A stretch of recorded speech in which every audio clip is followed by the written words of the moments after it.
કલાક આ જ પ્રકારે વરસાદી માહોલ જામશે તેવી આગાહી પણ કરવામાં આવી છે। ભરૂચના દિલ્હી મુંબઈ એક્સપ્રેસ વેમાં મોટો ભૂવો પડ્યો છે। વરસાદની સિઝનમાં ફરી એકવાર ભૂવા પડવાની જે સમસ્યા છે તે સામે આવી છે। એક્સપ્રેસ વે પર પ્રથમ વરસાદની અંદર જ આખો રસ્તો ધોવાઈ ગયો અને મસમોટો ભૂવો પડ્યો। એક્સપ્રેસ વે પર લોખંડના સળિયા જોવા મળ્યા છે। અનેક વાહન ચાલકોને અકસ્માતનો ભય સતાવી રહ્યું છે। કેટલાય વાહન ચાલકો અહીં અકસ્માતનો ભોગ પણ બન્યા છે। ટેમ્પો આખો પલટી મારી જતા મોટું આર્થિક નુકસાન થયું હોવાનું પણ સામે આવ્યું છે।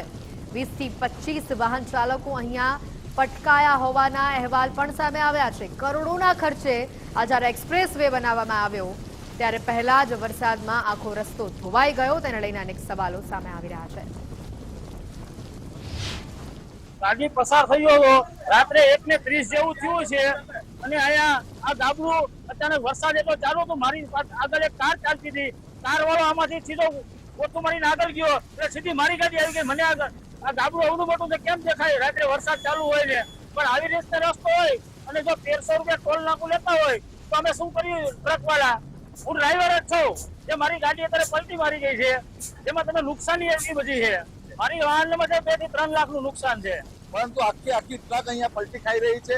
આખા દિલ્હી મુંબઈ એક્સપ્રેસ હાઈવે પર આજે કારો પટકાઈ રહી છે।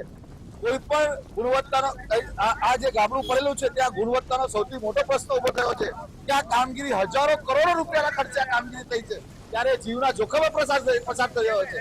કોઈ પણ વાહનો આજે કહી શકાય કે સંતુલન જાળવીને ચાલી શકતા નથી।